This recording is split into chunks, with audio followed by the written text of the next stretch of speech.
Apa jadinya jika reaktor nuklir Chernobyl tidak meledak?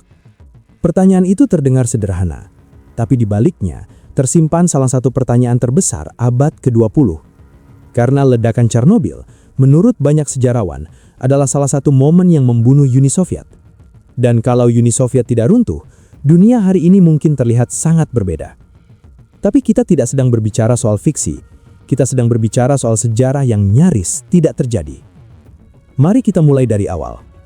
Tanggal 25 April 1986, reaktor nomor 4 di pembangkit listrik tenaga nuklir Vladimir Lenin, lebih dikenal sebagai PLTN Chernobyl, sedang menjalani sebuah tes. Tes keamanan, ironisnya, para insinyur ingin tahu apakah turbin yang sedang mati bisa menghasilkan cukup listrik untuk menjaga sistem pendingin tetap berjalan dalam jeda sebelum generator cadangan menyala. Seharusnya tes rutin, tapi ada yang salah dari awal. Tes itu sebenarnya sudah dijadwalkan siang hari ketika tim yang lebih berpengalaman masih bertugas. Karena permintaan mendadak dari Kiev yang butuh listrik ekstra, tes ditunda sampai malam. Tim malam yang kemudian menjalankannya, tim yang tidak terlalu familiar dengan prosedurnya. Ditambah lagi satu masalah desain yang selama bertahun-tahun disembunyikan dari para operatornya. Reaktor RBMK punya cacat bawaan yang disebut positive void coefficient.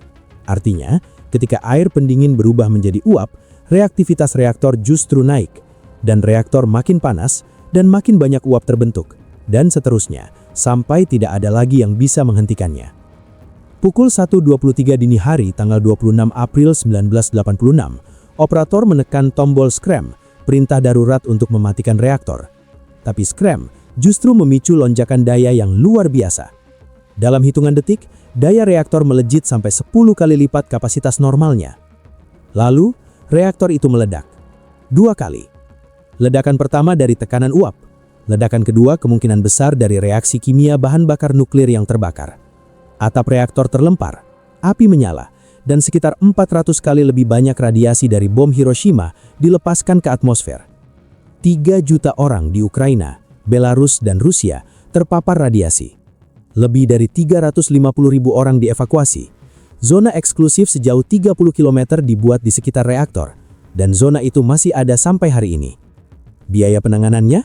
Lebih dari 18 miliar rubel Soviet, setara sekitar 700 miliar dolar dengan nilai sekarang. Uni Soviet sudah sekarat secara ekonomi waktu itu, dan Chernobyl jadi pukulan yang tidak bisa mereka bangkit darinya. 5 tahun kemudian, Uni Soviet bubar.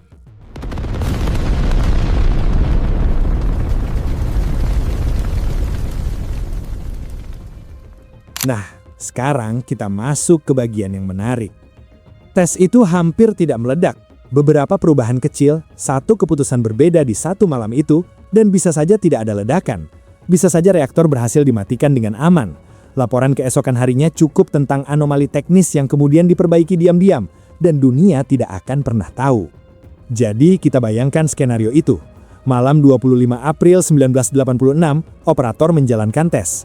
Ada lonjakan kecil yang mengkhawatirkan tapi protokol diikuti dengan benar. Reaktor berhasil dimatikan, tidak ada ledakan, tidak ada api, tidak ada awan radioaktif yang melayang ke arah Eropa. Apa yang berubah? Mikhail Gorbachev baru menjabat sebagai Sekretaris Jenderal Partai Komunis Uni Soviet 1 tahun sebelumnya, pada 1985. Dia sudah punya agenda besar, 2 kebijakan yang kemudian mengubah sejarah. Glasnost, keterbukaan informasi, dan perestroika, restrukturisasi ekonomi. Tapi Glasnost yang kita kenal hari ini, kebijakan yang memperbolehkan media Soviet memuat kritik terhadap pemerintah yang mengizinkan warga bicara terang-terangan tentang kegagalan negara, sebagian besar dipercepat oleh Chernobyl. Gorbachev sendiri pernah menyampaikan bahwa Chernobyl adalah momen di mana dia sadar sistem Soviet tidak bisa lagi bertahan dengan kerahasiaan totalnya. Ketika radiasi melayang ke Skandinavia dan justru pemerintah Swedia yang lebih dulu mendeteksinya, ketahuan betapa parahnya budaya tertutup itu. Tanpa Chernobyl, Glasnost tetap akan ada, tapi mungkin versinya lebih lambat, lebih terkontrol, lebih bisa dikendalikan oleh Politbiro. Ini penting karena Glasnost yang terlalu pelan berarti lebih sedikit ruang bagi gerakan kemerdekaan di Republik-Republik Soviet. Belarus, Ukraina, negara-negara Baltik, semua itu membutuhkan iklim keterbukaan untuk bisa mengorganisir diri dan menuntut merdeka. Tanpa Chernobyl yang mempermalukan Moskow di dunia, tanpa Chernobyl yang membuktikan kepada warga Soviet sendiri bahwa pemerintah mereka bisa berbohong soal hal yang mengancam nyawa, momentum itu mungkin tidak pernah mencapai titik didih. Tapi mari kita bicara angka lebih dulu. Uni Soviet di akhir 1980-an sudah babak belur secara finansial. Harga minyak jatuh dari $30 per barel di 1985 menjadi sekitar $10 di 1986. Perang Afghanistan yang sudah berlangsung sejak 1979 terus menggerogoti anggaran pertahanan. Dan perlombaan senjata dengan Amerika Serikat yang dipercepat oleh program Star Wars Ronald Reagan memaksa Soviet membelanjakan jauh lebih banyak dari kemampuannya. Chernobyl menambah beban itu dengan brutal. 18 miliar rubel hanya untuk penanganan awal, belum termasuk kompensasi bagi ratusan ribu orang yang dipindahkan, decommissioning reaktor, pembangunan sarkofagus beton di atas reaktor yang meledak, dan kerugian jangka panjang dari tanah pertanian yang terkontaminasi di Ukraina dan Belarus, dua daerah penghasil pangan terbesar Soviet. Tanpa itu semua, Soviet masih dalam kondisi sulit, tapi sulit dengan sisa tenaga lebih banyak. Gorbachev punya lebih banyak ruang gerak untuk menjalankan reformasi ekonominya tanpa tekanan yang terlalu ekstrim. Dan ketika reformasi punya ruang bernapas, hasilnya bisa lebih terkontrol. Ada kemungkinan perestroika berhasil sebagian. Ekonomi Soviet yang sedikit lebih sehat bisa menunda keruntuhan setidaknya 1 dekade. Bukan kemakmuran, tapi stabilitas yang cukup untuk membuat sistem bertahan.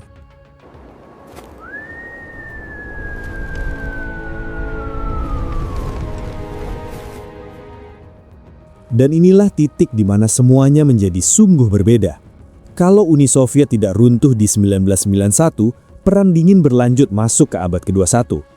Amerika Serikat tidak otomatis menjadi satu-satunya kekuatan dominan di dunia. NATO mungkin tidak pernah memperluas keanggotaannya ke Eropa Timur. Polandia, Cekoslovakia, Hongaria, negara-negara yang bergabung ke NATO setelah 1991 mungkin masih berada di orbit Soviet. Dan kalau begitu, dinamika yang hari ini kita lihat di Eropa Timur, termasuk apa yang terjadi di Ukraina, mungkin punya wajah yang sama sekali lain. Jerman kemungkinan besar tidak bersatu di 1990. Reunifikasi Jerman sangat bergantung pada kondisi politik Soviet yang sedang goyah waktu itu. Gorbachev yang lebih kuat dan lebih stabil mungkin akan menegosiasikan syarat yang jauh lebih ketat untuk membiarkan Jerman Barat dan Jerman Timur bergabung kembali, atau bahkan menolaknya sama sekali. Di Asia, pengaruh Soviet di negara-negara komunis tetap kuat. Vietnam, Laos, Korea Utara, semuanya mendapat penyangga yang lebih kokoh dari Moskow. Kebangkitan ekonomi Cina di 1980-an dan 1990-an mungkin juga berjalan di jalur yang berbeda, karena Cina memanfaatkan kekosongan yang ditinggalkan Soviet yang melemah untuk memosisikan dirinya sebagai pemimpin dunia komunis alternatif. Ini mungkin implikasi paling konkret dari semua spekulasi ini. Chernobyl terjadi di tanah Ukraina. Orang-orang yang menanggung dampak langsung dan terbesar adalah warga Ukraina. Dan ketika Glasnost akhirnya membuka ruang bicara, warga Ukraina mulai bertanya dengan keras, kenapa pemerintah Moskow menyembunyikan informasi bahaya radiasi selama berhari-hari? Kenapa Moskow mengutamakan parade Hari Buruh di Kiev pada 1 Mei 1986, 5 hari setelah ledakan, sementara angin membawa partikel radioaktif tepat melewati kota itu? Chernobyl menjadi katalis bagi nasionalisme Ukraina. Gerakan kemerdekaan ruh yang lahir di 1989 mendapat energinya sebagian dari kemarahan kolektif atas Chernobyl. Dan ketika Soviet runtuh di 1991, Ukraina memilih kemerdekaan dengan 92,3% suara. Tanpa Chernobyl, kemarahan itu tidak punya titik fokus yang sama tajamnya. Nasionalisme Ukraina mungkin tetap ada, tapi lebih redam, lebih sulit dimobilisasi. Dan Uni Soviet yang lebih stabil punya lebih banyak alat untuk mengelola, bahkan meredam aspirasi kemerdekaan itu. Ukraina sebagai negara merdeka mungkin tidak pernah ada atau lahir jauh lebih terlambat dalam kondisi yang sama sekali lain. Ada satu lagi efek Chernobyl yang sering kita lupakan, dampaknya terhadap energi nuklir global. Sebelum 1986, dunia sedang melangkah menuju masa depan nuklir. Perancis sudah menggantungkan 70% kebutuhan listriknya pada tenaga nuklir. Amerika Serikat punya ratusan reaktor dalam tahap perencanaan. Banyak negara berkembang mulai melirik nuklir sebagai jalan keluar dari ketergantungan pada bahan bakar fosil. Chernobyl menghantam semua itu dengan keras. Proyek-proyek reaktor baru dibatalkan di seluruh dunia. Regulasi diperketat sampai membangun reaktor baru menjadi sangat mahal dan sangat lama. Amerika Serikat tidak membangun reaktor nuklir baru selama hampir 30 tahun setelah Chernobyl. Tanpa Chernobyl, kemungkinan besar dunia memiliki jauh lebih banyak pembangkit nuklir hari ini. Menarik untuk dipikirkan, krisis iklim yang kita hadapi sekarang mungkin tidak separah ini kalau dunia tidak berbalik dari nuklir di 1986. Negara-negara yang hari ini masih sangat bergantung pada batu bara mungkin sudah beralih lebih awal karena harga nuklir yang lebih terjangkau dan reputasinya yang tidak tercoreng.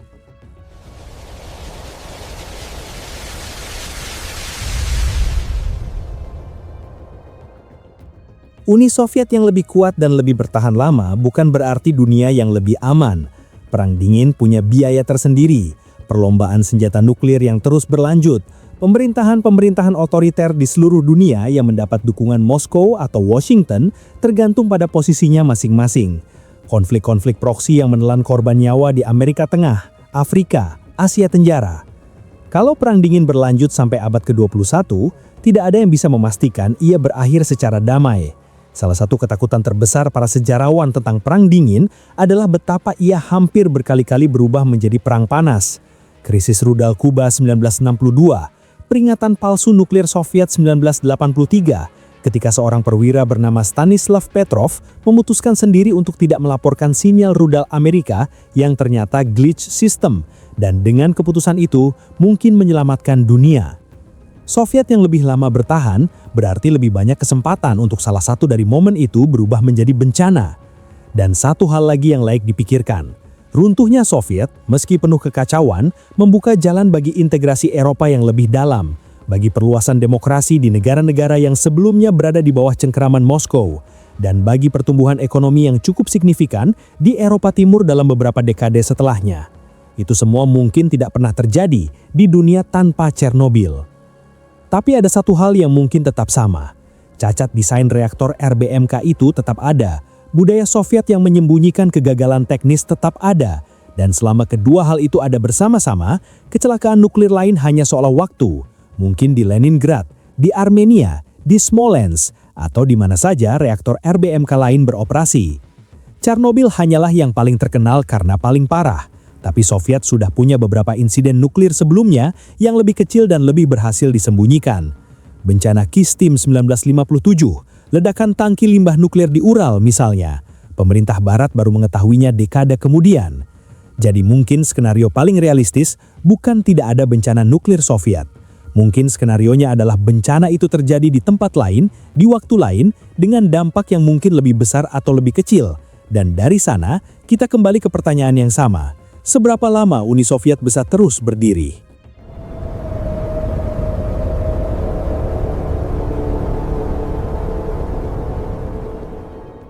Kita sering membahas Chernobyl dalam kerangka Eropa dan Amerika. Tapi dampak gelombang kejutnya sampai jauh ke Asia Tenggara dan secara khusus ke Indonesia dengan cara yang jarang kita sadari. Di 1986, Asia Tenggara adalah salah satu papan catur perang dingin yang paling aktif. Vietnam yang baru saja memenangkan perangnya melawan Amerika Serikat, berdiri sebagai sekutu paling solid Moskow di kawasan ini. Vietnam menginvasi Kamboja di 1978 dan mendirikan pemerintahan proksi di sana, dan Uni Soviet membiayai seluruh operasi itu. Di seberangnya, negara-negara ASEAN termasuk Indonesia, Thailand, dan Malaysia mengandalkan Amerika Serikat sebagai penyeimbang. Konflik Kamboja baru berakhir di 1991, tahun yang sama Uni Soviet bubar. Dua peristiwa itu bukan kebetulan yang murni. Ketika Soviet kolaps, dukungan finansial dan militer mereka ke Vietnam terhenti, dan Vietnam tidak punya pilihan selain menarik pasukannya dari Kamboja serta menerima proses perdamaian yang difasilitasi PBB. Tanpa Chernobyl, Soviet lebih kuat dan lebih mampu mempertahankan komitmen itu. Artinya, konflik Kamboja mungkin berlanjut jauh lebih lama. Jutaan pengungsi Kamboja yang akhirnya bisa pulang ke rumah mungkin masih terdampar di kem-kem perbatasan Thailand. Dan ASEAN, yang sebagian besar energi diplomatiknya di era itu tercurah untuk menyelesaikan soal Kamboja, akan tersandera dalam kebuntuan yang sama. Vietnam sendiri mungkin tidak akan membuka diri secepat yang terjadi. Doi Moi, kebijakan reformasi ekonomi Vietnam yang dimulai di 1986, lahir sebagian karena Soviet sendiri sedang babak belur dan tidak bisa terus menyokong Hanoi. Tanpa tekanan itu, Vietnam mungkin tetap tertutup lebih lama, dan kawasan Asia Tenggara kehilangan salah satu mesin pertumbuhan ekonominya. Sekarang kita bicara soal Indonesia secara khusus. Di 1986, Indonesia sedang berada di tengah era Orde Baru Soeharto. Hubungan dengan Amerika Serikat solid, PKI sudah lama dihancurkan, dan Indonesia menjadi salah satu mitra strategis Washington di Asia Tenggara. Tapi ada satu proyek besar yang sedang dipertimbangkan pemerintah Indonesia waktu itu, dan Chernobyl menghantamnya tepat di kepala. Proyek itu adalah pembangkit listrik tenaga nuklir Muria. Sejak awal 1970-an, Badan Tenaga Atom Nasional atau BATAN sudah melakukan studi kelayakan untuk membangun reaktor nuklir di Semenanjung Muria, Jawa Tengah. Lokasinya dipilih karena jauh dari pusat populasi padat dan punya akses air laut yang cukup untuk pendinginan. Studi berlanjut bertahun-tahun, dana sudah digelontorkan, dan di pertengahan 1980-an, proyek itu semakin dekat ke tahap realisasi. Lalu, Chernobyl meledak. Sentimen publik global yang langsung berbalik terhadap energi nuklir ikut membentuk perdebatan di Indonesia. Proyek PLTN Muria mengalami penundaan demi penundaan, studi demi studi, dan sampai hari ini, reaktor itu tidak pernah dibangun. Indonesia tetap bergantung pada batu bara dan minyak bumi sebagai tulang punggung kelistrikannya. Dua sumber energi yang hari ini menjadi penyumbang terbesar emisi karbon Indonesia. Tanpa Chernobyl, PLTN Muria sangat mungkin sudah beroperasi di awal 1990-an. Dan kalau satu reaktor berhasil berjalan tanpa insiden, kemungkinan besar Indonesia membangun lebih banyak di dekade-dekade berikutnya. Sebuah negara kepulauan dengan lebih dari 270 juta penduduk dan kebutuhan energi yang terus tumbuh, punya alasan yang sangat masuk akal untuk memilih nuklir. Implikasinya konkret. Indonesia hari ini tidak perlu membakar ribuan ton batu bara setiap harinya untuk menyalakan lampu di Jawa dan Sumatera. Polusi udara di kota-kota besar mungkin tidak separah yang ada sekarang. Dan dalam negosiasi iklim global, Indonesia punya posisi yang jauh lebih kuat karena rekam jejak emisinya sendiri lebih bersih. Tentu saja ada risiko di sisi lain. Indonesia terletak di cincin api Pasifik, salah satu kawasan paling aktif secara seismik di dunia. Membangun reaktor nuklir di atas lempeng tektonik yang terus bergerak adalah taruhan yang tidak kecil. Tapi BATAN dan para insinyur yang mengerjakan studi Muria selama bertahun-tahun sudah memperhitungkan faktor itu, dan mereka tetap menyimpulkan bahwa lokasi yang dipilih aman. Yang mengubur proyek itu bukan kalkulasi teknis. Yang mengubur proyek itu adalah satu malam di Ukraina yang mengubah cara dunia memandang atom. Uni Soviet terlihat menakutkan dan permanen selama puluhan tahun. Ternyata, satu malam yang salah di satu reaktor di Ukraina bisa menjadi salah satu batu terakhir yang membuat konstruksi raksasa itu runtuh. Chernobyl juga mengingatkan kita bahwa teknologi tidak pernah netral.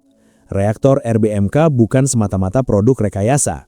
Ia adalah produk dari sistem politik yang mengutamakan biaya murah dan produksi cepat di atas keamanan, yang menyembunyikan laporan negatif dari para insinyur karena laporan negatif bisa dianggap sabotase, yang melatih operator tanpa memberitahu mereka kelemahan paling berbahaya dari alat yang mereka operasikan. Teknologi selalu mencerminkan nilai-nilai dari sistem yang menciptakannya, dan ketika nilai-nilai itu busuk di tengahnya, teknologi itu pun membawa busuk yang sama. Dan mungkin pelajaran paling sederhana dari semuanya adalah ini. Sejarah bergerak atas tindakan-tindakan manusia yang sangat konkret dan sangat kecil. Seorang operator yang terlambat menjalankan prosedur. Seorang manajer yang terlalu takut untuk menghentikan tes. Seorang politbiro yang sudah terlalu lama membangun budaya di mana tidak ada yang berani menyampaikan kabar buruk. Chernobyl bukan takdir. Ia adalah akumulasi dari pilihan-pilihan yang salah yang dibuat oleh orang-orang yang tidak sepenuhnya memahami konsekuensinya. Insinyur yang tidak membaca dokumen keselamatan reaktor secara lengkap karena dokumen itu diklasifikasikan. Manajer yang tidak berani menghentikan tes karena menghentikan tes berarti mengakui kegagalan di depan atasan. Sistem yang menghukum kejujuran dan memberi penghargaan pada angka-angka yang bagus di atas kertas. Dan begitulah sebagian besar bencana terbesar dalam sejarah manusia bekerja. Jadi apa jadinya kalau Chernobyl tidak meledak?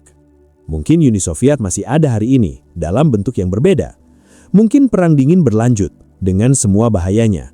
Mungkin Ukraina tidak pernah menjadi negara merdeka. Mungkin dunia punya lebih banyak energi nuklir dan lebih sedikit karbon di atmosfer. Mungkin ada bencana nuklir lain yang lebih besar di tempat lain. Tapi ada satu hal yang hampir pasti, dunia tanpa Chernobyl akan terasa asing bagi kita semua. Peta yang kita pelajari di sekolah mungkin berbeda. Negara-negara yang kita kenal mungkin tidak ada. Dan negara-negara lain yang kita tidak pernah dengar mungkin masih berdiri. Konflik yang sudah selesai mungkin masih membara. Dan perdamaian yang hari ini kita anggap biasa mungkin belum pernah datang. Sejarah bukan garis lurus yang menuju ke satu tujuan yang sudah ditetapkan. Ia adalah jaringan pilihan dan kecelakaan dan konsekuensi yang tidak pernah bisa sepenuhnya diprediksi oleh siapapun. Dan itulah yang membuatnya, di atas segalanya, begitu menarik untuk dipelajari. Bukan karena sejarah mengajarkan kita apa yang pasti akan terjadi, tapi karena ia mengingatkan kita bahwa hampir tidak ada yang pernah pasti. Kalau video ini menarik buat kamu, ada satu hal yang bisa kamu lakukan sekarang. Subscribe ke Kopral Gondrong dan aktifkan notifikasinya. Karena minggu-minggu ke depan kita masih punya banyak pertanyaan sejarah yang perlu dijawab bersama. Dan kalau kamu punya skenario sejarah lain yang ingin kamu lihat gue bahas, tulis di kolom komentar. Siapa tahu pertanyaan kamu jadi video berikutnya. Sampai ketemu di video selanjutnya.